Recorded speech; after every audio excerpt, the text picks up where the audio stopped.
ஆகாஷ்வாணி.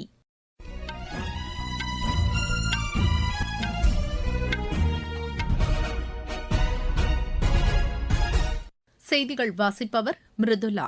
தலைப்புச் செய்திகள்: அடுத்த 5 ஆண்டுகளில் கூட்டுறவு அமைப்புகள் மூலம் பால் கொள்முதலை 50% வரை உயர்த்த நடவடிக்கைகள் மேற்கொள்ளப்பட்டுள்ளதாக மத்திய அமைச்சர் திரு அமித் ஷா கூறியுள்ளார். யானைக்கால் நோயை அடுத்த ஆண்டுக்குள் ஒழிக்கும் இலக்குடன் மத்திய அரசு செயல்பட்டு வருவதாக சுகாதாரத்துறை அமைச்சர் திரு ஜே பி நட்டா தெரிவித்துள்ளார். ஸ்வாமித்வா திட்டத்தின் கீழ் நாட்டில் இதுவரை 3,06,00,000 சொத்து அட்டைகள் வழங்கப்பட்டுள்ளதாக மத்திய பஞ்சாயத் ராஜ் துறை அமைச்சர் திரு ராஜீவ் ரஞ்சன் சிங் கூறியுள்ளார். கடல்சார் வளங்களை முறையாக பயன்படுத்த மாநில அரசுகளுடன் மத்திய அரசு ஒருங்கிணைந்து செயல்பட்டு வருவதாக புவி அறிவியல் துறை இணையமைச்சர் திரு ஜிதேந்திர சிங் தெரிவித்துள்ளார். ஆசிய துப்பாக்கி சுடும் போட்டியில் இந்தியாவின் ஆக்குருதி வெள்ளிப்பதக்கம் வென்றார். இனி விரிவான செய்திகள். நாட்டில் அடுத்த 5 ஆண்டுகளில் கூட்டுறவு அமைப்புகள் மூலம் பால் கொள்முதலை 50% வரை உயர்த்த நடவடிக்கைகள் மேற்கொள்ளப்பட்டுள்ளதாக மத்திய உள்துறை மற்றும் கூட்டுறவுத்துறை அமைச்சர் திரு அமித் ஷா கூறியுள்ளார். மக்களவையில் இது தொடர்பான கேள்விக்கு பதிலளித்த அவர், பால் உற்பத்தியை அதிகரிக்கும் நோக்கில் 2ஆம் கட்ட வெண்மை புரட்சி திட்டத்தை மத்திய அரசு தொடங்கியுள்ளதாக கூறினார். பால் பண்ணை இல்லாத பகுதிகளில் பால் உற்பத்தியாளர்களுக்கு சந்தை வாய்ப்புகளை விரிவுபடுத்த நடவடிக்கை எடுக்கப்பட்டுள்ளது என்று அவர் கூறினார். நாட்டில் ஏற்கனவே உள்ள 1,20,000 பால் உற்பத்தியாளர் கூட்டுறவு சங்கங்கள் வலுப்படுத்தப்படும் என்று அவர் தெரிவித்தார். இதுவரை இந்த சங்கங்கள் இல்லாத பகுதிகளில் 75,000 புதிய பால் உற்பத்தியாளர் கூட்டுறவு சங்கங்களை அமைக்க நடவடிக்கை எடுக்கப்படும் என்றும் அவர் தெரிவித்தார். பால் உற்பத்தி துறையில் மகளிரை ஊக்குவிக்க பல்வேறு நடவடிக்கைகள் எடுக்கப்பட்டுள்ளதாகவும் திரு அமித் ஷா கூறினார். யானைக்கால் நோயை அடுத்த ஆண்டுக்குள் ஒழிக்கும் இலக்குடன் மத்திய அரசு செயல்பட்டு வருவதாக சுகாதாரத்துறை அமைச்சர் திரு ஜே பி நட்டா தெரிவித்துள்ளார். இந்த பாதிப்பு அதிகமுள்ள 12 மாநிலங்களின் சுகாதாரத்துறை அமைச்சர்கள் மற்றும் அதிகாரிகளுடன் நேற்று அவர் காணொலி மூலம் ஆலோசனை நடத்தினார். பாதிப்பு அதிகமுள்ள பகுதிகளில் அதை கட்டுப்படுத்த சிறப்பு நடவடிக்கைகள் மேற்கொள்ளப்பட வேண்டும் என்று மாநில அரசுகளை அவர் கேட்டுக் கொண்டார். நாடு முழுவதும் 6,20,000 பேர் இந்நோயால் பாதிக்கப்பட்டுள்ளதாக மதிப்பிடப்பட்டுள்ளது என்றும் அவர் குறிப்பிட்டார்.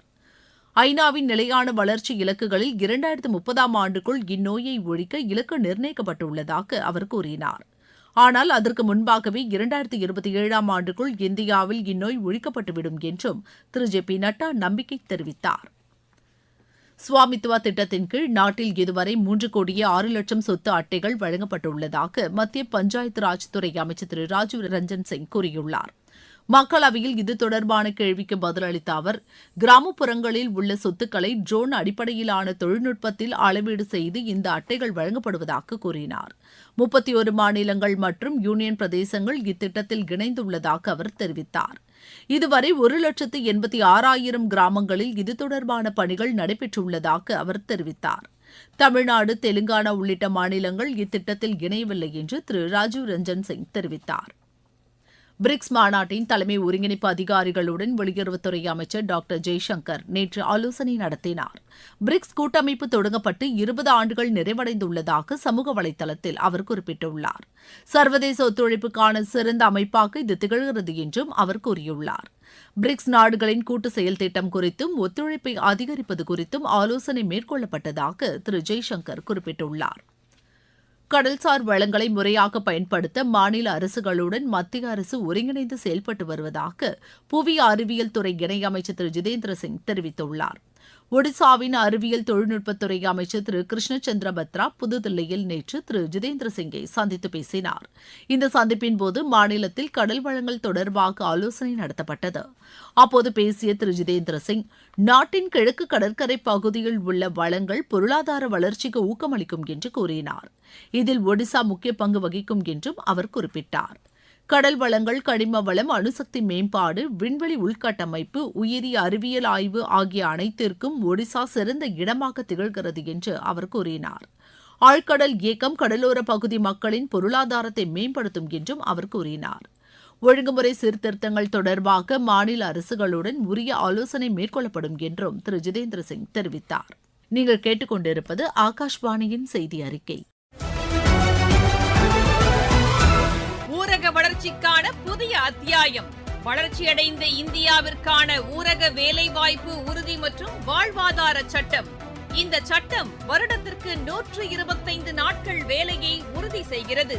இதில் வாரந்தோறும் ஊதியம் வழங்கப்படுவது கட்டாயமாக்கப்பட்டுள்ளது. பணி முடிந்த 15 நாட்களுக்குள் ஊதியம் வழங்குவதை உறுதி செய்வதற்கான அம்சங்களும் இதில் இடம்பெற்றுள்ளன. ஊதியம் காலதாமதமாக வழங்கப்பட்டால் அதற்கான இழப்பீட்டுத் தொகைக்கும் இதில் வகை செய்யப்பட்டுள்ளது. வளர்ச்சியடைந்த இந்தியாவிற்கான பயணத்தில் மோடி அரசு தொடரும் சீர்திருத்த நடவடிக்கைகள்.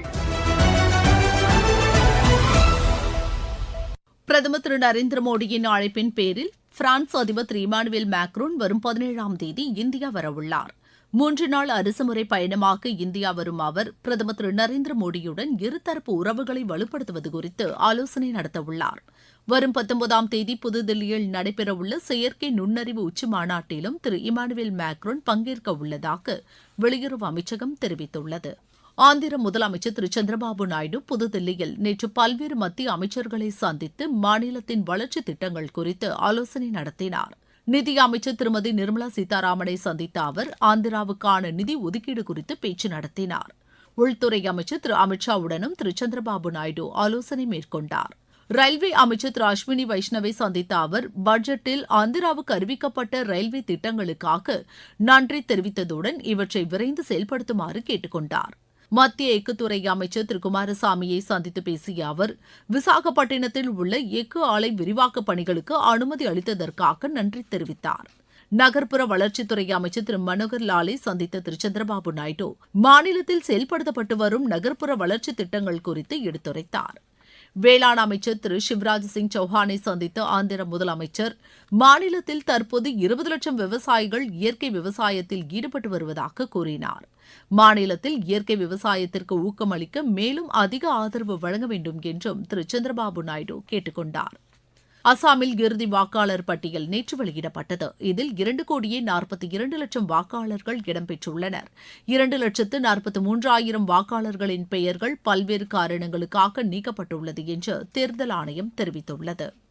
நாட்டிலேயே அதிக அளவில் அந்நிய நேரடி முதலீடுகளை மகாராஷ்டிரா ஈர்த்துள்ளதாக அம்மாநில முதலமைச்சர் திரு தேவேந்திர பட்னாவிஸ் கூறியுள்ளார்.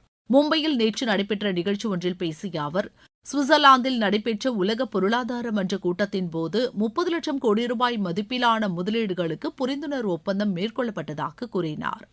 இதில் 12 லட்சம் கோடி ரூபாய் மதிப்பிலான முதலீடுகள் இறுதி செய்யப்பட்டுள்ளதாக அவர் தெரிவித்தார்.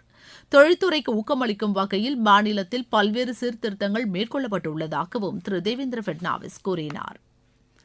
தெலுங்கானாவில் நகர்ப்புற உள்ளாட்சி தேர்தல் இன்று நடைபெறுகிறது.